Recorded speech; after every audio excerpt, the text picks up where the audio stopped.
Coming up on News 2, as the country's fiscal cliff crisis inches closer to its deadline, several state and territorial governors are pleading to lawmakers to come to an agreement, including Governor Jongh.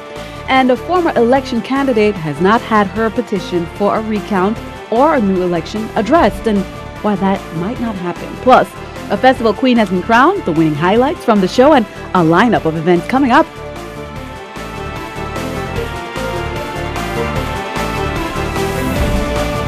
Hello, welcome, and thank you for joining us on this edition of News 2. I'm Sandra Gumansing. The looming fiscal cliff deadline draws nearer and nearer as lawmakers have 22 days to come to an agreement, and now several governors, including Governor Jongh Jr., have signed and sent a letter to Washington. They're urging Congress to extend middle-class tax cuts to avoid the fiscal cliff and a potential second recession. News 2's Alison Bourne-Vanek has that story. The concern keeps growing as the country's fiscal cliff crisis inches closer to its deadline. And while Washington remains deadlocked, several state and territorial governors are pleading to lawmakers to come to an agreement. The National Governors Association is one vehicle that we utilize to make sure that our voice is heard in many cases, because we want to make sure that as the states are pushing, the aspects of the territory is right there. Governor Jongh Jr. and 11 other governors have recently signed this letter to lawmakers that urges them to steer clear of the fiscal cliff by extending middle-class tax cuts. Having the fiscal cliff taken us to that point will have a tremendous impact on us here in the Virgin Islands. We have over $150 million in federal funds that we get each year. So if you start looking at a combination of reduction in those revenues for grants and at the same time the increase in the tax rates, we'll get squeezed at both ends. We estimate that we could lose somewhere between $10 to $12 million. Times 10. So that's a significant amount that hurt us not just in terms of expenditures but affected programs. Governor Jongh Jr. and his fellow governors aren't the only ones who feel that extending tax cuts to the middle class is the answer. This letter sent to Congress also cites a report that backs up their position. The report says that consumer spending would drop by $200 million if middle-class tax cuts expire. If people feel that the fiscal cliff will be addressed, you'll see spending either increase or at least stabilize, is when they don't feel that we're addressing the problem, that this spending goes down. So I think the Council of Economic Advisors says the ability and the confidence they have in the President and Boehner to reach an agreement was what will determine economic activity. Congress now has 22 days to pass a plan, otherwise automatic spending cuts and middle-class tax hikes will take effect. Alison Bourne-Vanek, News 2. And we'll have more on the fiscal cliff crisis and the latest from Congress later in our newscast. Well, News 2 has discovered one former territory-wide candidate has not had her petition for a recount or new election addressed. Wilma Marsh Monsanto has been patiently awaiting a response from the Board of Election that says why her petition for a recount was not granted, but that response may never come. Why? News 2's Erica Bivens explains. According to VI Code in Chapter 23, Section 629C, if the Board of Elections decides not to approve a petition for a recount, it shall record the reasons for that decision. However, Wilma Marsh Monsanto says she hasn't received any response. I asked of Mr. Ross in the board meeting, the joint board meeting, whether or not he had taken into consideration my challenge, and he said to me that we addressed two of them, only two. And I know that the only two that were addressed was that of Ms. Samuel and that of Mr. Moses. Rupert Ross, the St. Croix Elections Board Chair, told News 2 they didn't review Monsanto's petition because they never got it. That was not considered by the St. Croix Board because we didn't get any information concerning her at the time. An email from Mabel Maduro shows Monsanto's challenge was sent to Ross at 12:13 p.m. Wednesday when the St. Croix Board was already in their meeting. Monsanto's petition also wasn't discussed at the St. Thomas Board meeting because they never gathered a quorum. So where does that leave her? They chose to just ignore these matters. I shouldn't even have to go to court now. That I'm hoping that the Attorney General would find that it is necessary for him to direct the board that indeed you have lost this election, you have lost this thing by default. Monsanto addresses these concerns in her December 6th letter to the Attorney General's office, where she cites specific laws that were broken. Monsanto says she's waiting for a response from the AG's office, but in the meantime is filing an appeal in district court where she plans to represent herself pro se. For News 2, I'm Erica Bivens. Mabel Maduro's email to Ross implies hard copies of Monsanto's petition for a recount were also given to Abramson when they met on Tuesday. A shooting outside of Metropolis Lounge in St. Thomas early Saturday morning left one bystander dead. According to the VI Police Department, the victim was transported to the hospital by a private vehicle and was identified as 22-year-old Keith Dawson Jr. Police believe that at least two shooters fired multiple shots around 3:50 a.m. and Dawson died from a single bullet wound. Witnesses have not identified Dawson as one of the shooters. WAPA's governing board met late Monday, calling an emergency meeting to approve a design and construction project. The board voted unanimously in favor of approving almost $400,000 to be paid to ABC Concepts for a safe docking station. News2's Erica Parsons has that story.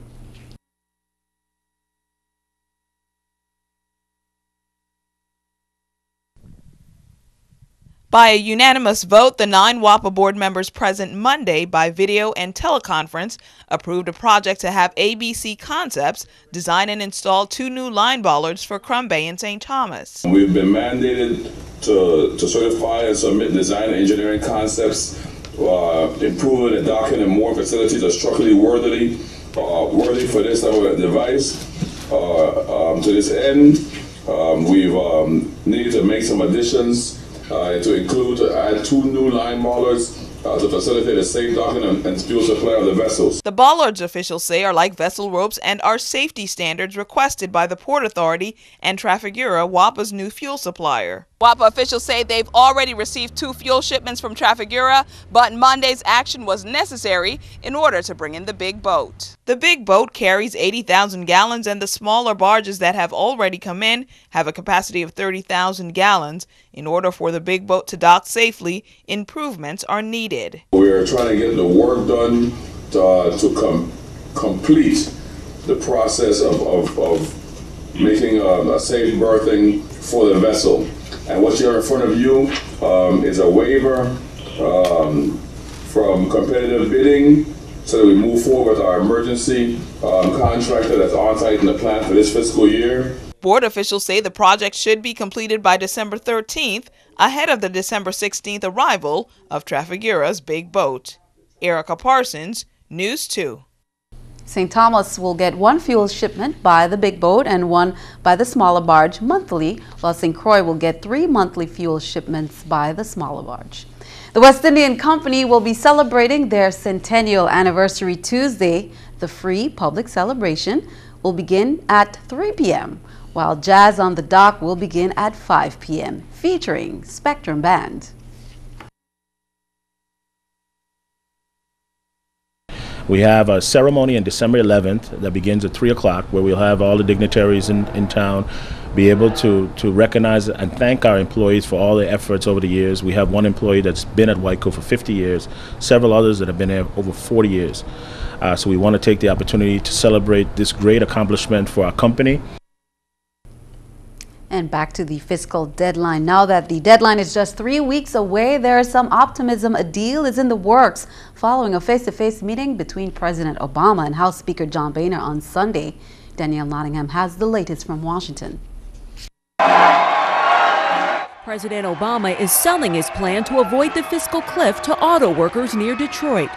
I want us to bring down our deficits, but I want to do it in a balanced, responsible way. The president's latest campaign-style appearance follows a weekend White House meeting with House Speaker John Boehner. Sources tell CBS News both sides remain hopeful, but little progress was made. The president has made clear any deal must include the wealthiest Americans paying more taxes. If the president and Speaker Boehner can't reach an agreement to avoid the fiscal cliff, taxes for all Americans will go up, and across-the-board spending cuts will kick in on January 1st. There are signs some Republicans are now willing to compromise on taxes if they can secure cuts to Social Security, Medicare, and Medicaid. Give the president the 2% increase that he's talking about, the rate increase on the top 2%. And all of a sudden, the shift goes back to entitlements. One proposal under discussion, raising the eligibility age for Medicare, is not going over well with some Democrats and advocates for senior citizens. The option, for example, to raise the Medicare age actually is bad policy and will increase costs because people who are 65 and 66 still need health insurance. The AARP says the real solution to cutting the deficit is lowering skyrocketing health care costs. Danielle Nottingham, News 2. And keeping our eye on the economy, stocks opened slightly higher to start the new week on Wall Street. A historic day at FedEx. The package delivery company says it supposedly delivered a record 19 million packages today, more than double the amount handled on a typical day. Now, most of the increase is because of the big jump in online holiday orders. This is the New York Stock Exchange with Scotiabank's Stock Market Watch. Dow, Nasdaq, S&P all up. The Dow 14, Nasdaq 8, S&P 0.48. Coming up on News 2, what a sight it must have been from above. There were small boats, large boats, mermaids, Santas, reindeers, and many lights filling the CHRISTIANSTED harbor. And meet the winner. The 2012-2013 Miss St. Croix was crowned. As the festival events continue, we'll have the winning highlights. That's coming up next.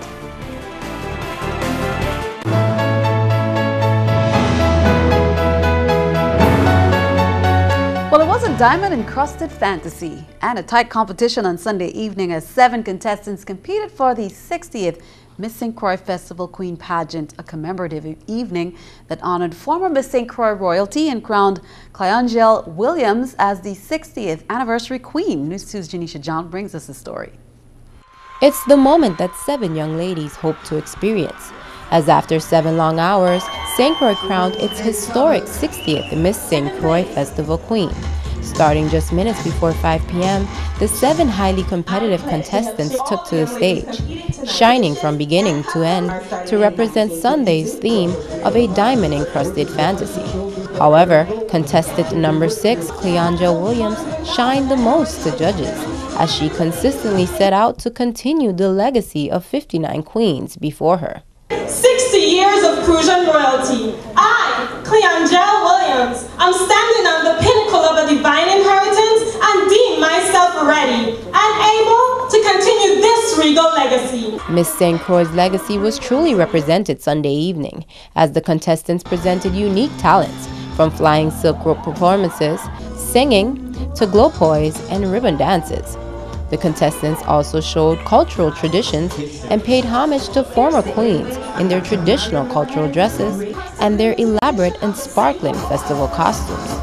Not only were former queens honored by contestants, but an onstage tribute was given to those in attendance, making the 60th year a commemorative one. The evening drawed to a close with shimmering gowns and a nail-biting question and answer segment that gave CLIAUNJEL Williams the extra edge over the other contestants. What we can do as a people to bring culture back into the educational system is to educate our youths on what Virgin Islands history is. The rest was history, as judges named CLIAUNJEL Williams as the 60th queen in festival history. Jongh, News 2.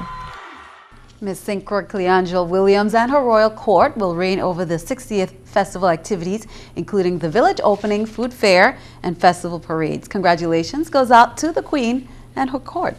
The CHRISTIANSTED boardwalk was packed with revelers, from Seabourn Airlines to Fort Christian Verne for the 8th annual St. Croix Christmas Boat Parade. There was music, food, and drinks for all. Seaplanes flew in formation overhead, followed by 22 boats lighting up CHRISTIANSTED Harbor. There were small boats, large boats, mermaids, Santas, reindeer, and more. One boat was even filled with dancers celebrating the 60 years of the Crucian Christmas Festival. Once the parade was over, there was a magnificent fireworks display and plenty of cheers throughout the crowd. And there's lots more music, mass, and history to experience for the Crucian Christmas Festival 60th anniversary, starting with Soup to Cure Animal Soup Contest on December 16th, followed by the opening of the CHRISTIANSTED Mini Village at the Canagata Ballpark on December 21st.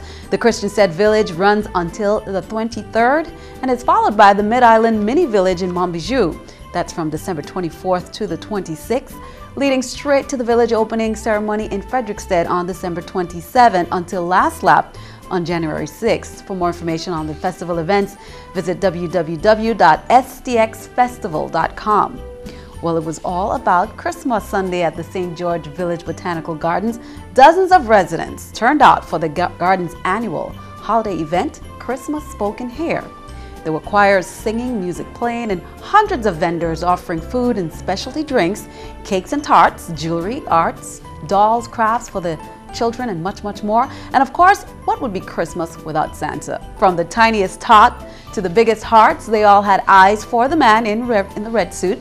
Christmas trees were also in abundance, specially decorated